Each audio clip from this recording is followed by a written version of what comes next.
to check if your starter motor, especially on this P6, ta-da, when you turn the key, if it's just going,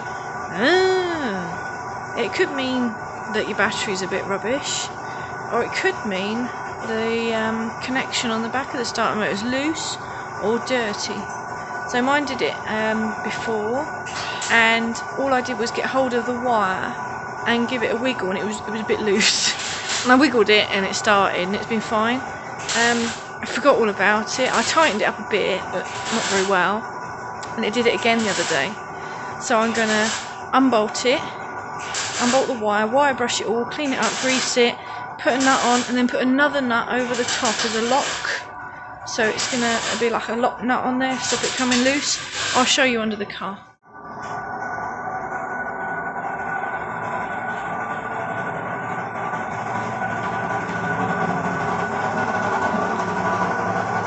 Now I've already got a torch under here. Oh, there goes my spanner. Right, so I got it up on a ram. Let me put my torch on.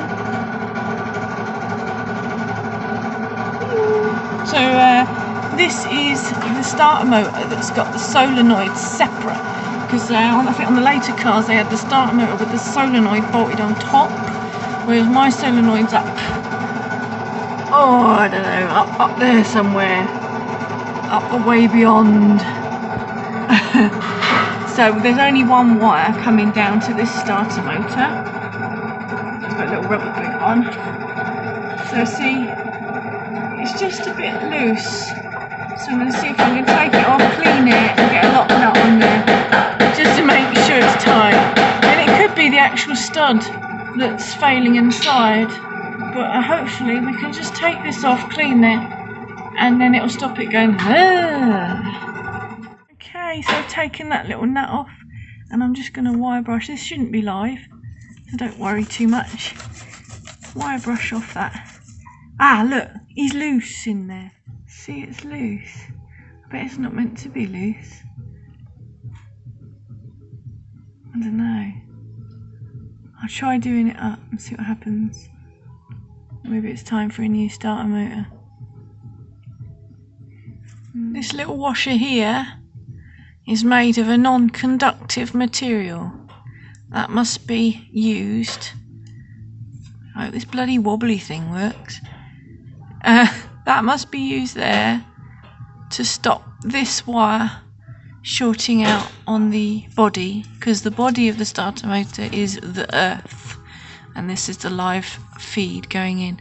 So that's an insulating washer to stop that shorting out on there. So don't forget that before you put the lead back on. Okay, see, now we've got the insulating washer, the ring terminal of this wire, a spring washer, and a nut. And then I'm putting a nut, and that's tight now, so this ain't moving nowhere. And then we'll put this one on, and this will be your lock nut. It's gonna lock it. You lock them together. Happy days. It's a bit awkward to do it with one hand and exhausted. There we are. So my little rubber boot is not doing anything anymore, but I mean the only time that's going to be live is when you're going to start the engine, and after it's started it's not live anymore, so it doesn't matter if anything touches it. I mean, yeah, you could say you don't want dirt getting in there, but we'll just put a load of grease around it, it'll be fine. So that's that one. Might as well check the other wires are happy while we're here on the dynamo. Bit shit, but they'll be right. Excuse my French. Sorry, I'm in and out of focus like a good one. So under here it's a bit oily, but I'm waiting for this new gearbox, aren't I? It's well rust proofed with all this gearbox or whatever. My little torpedo exhaust. Anyway, that's irrelevant to the starter motor. So apologies at the beginning of this video, there was a lot of background noise. That was Lyndon's welder. And it's got a little problem with the welder, I think. It just makes a racket. So I just thought I'd show you the starter motor from above. So if you're stuck on the side of the road with this engine, the starter motor is just down there. See this lead here? That down there is the connection we could see from underneath. So if you've got that problem, it's worth giving that a wiggle. If it moves, that could be the problem. Other things that can cause the starter motor to do that noise, I say, is either lack of power getting there, so it could be the battery, could be the connections, could be a bad earth.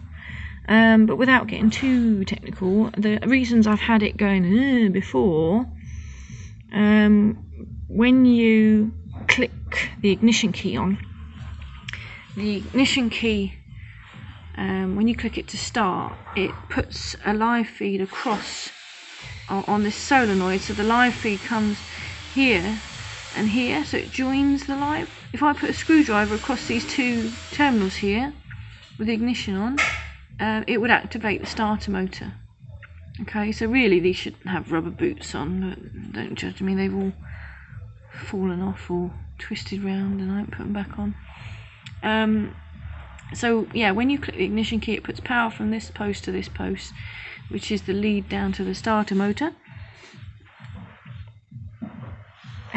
So then what happens then once that clicks across, so sometimes if you go and turn the key and you just get a click, click, click noise, that can be sometimes a problem with the solenoid, where it's clicking but it's not quite putting the power across, or it could mean again that there's a bad connection, something like that.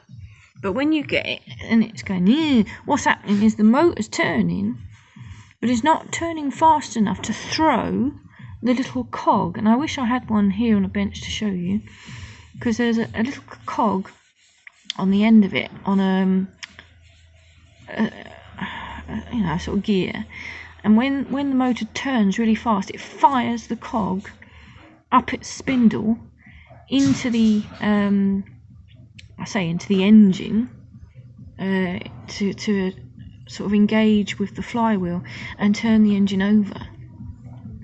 So when you're hearing that, it's just not spinning fast enough to throw that little cog in.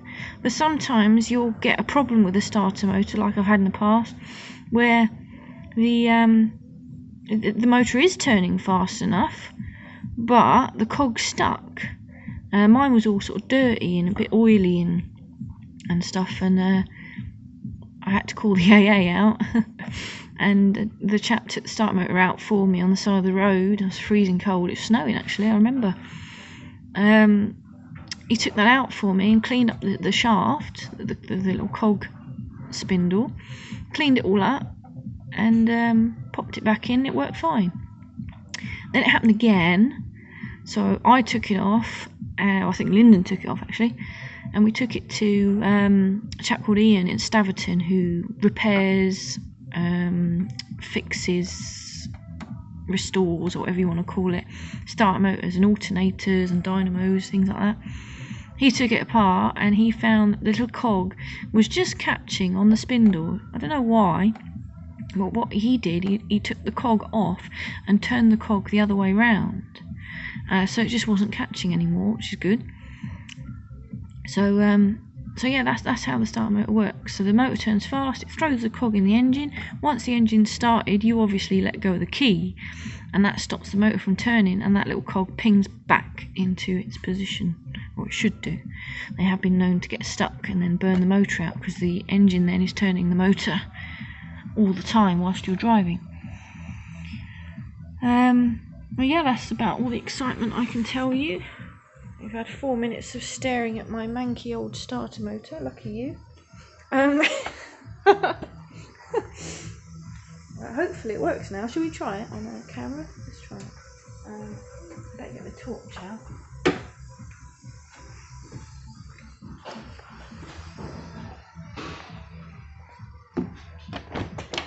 Right.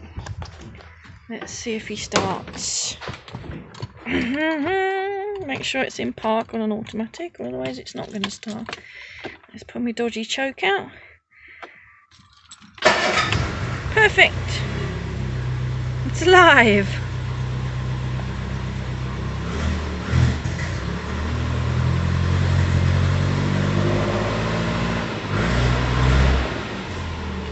Nice. Now if you ever get a problem with an automatic and it won't start, it's always worth putting the gear lever into neutral and trying to start it then, because there's a little safety switch so you can't start the car. Sorry about the weird music coming on there. Yeah, so you can't start the car in reverse or drive, or you shouldn't be able to anyway. There's something called, I think it's inertia switch? No, inhibitor switch, that's the one. There's an inhibitor switch, and it stops you from starting the car in these gears. Sometimes the one for park fails, so it won't let you start the car. So it's always worth on an automatic just to pop it into neutral and try and start it again, just in case there's a problem with the switch. But yeah, that's just about all the excitement I can tell you with starter motors today. Thanks for watching. Bye.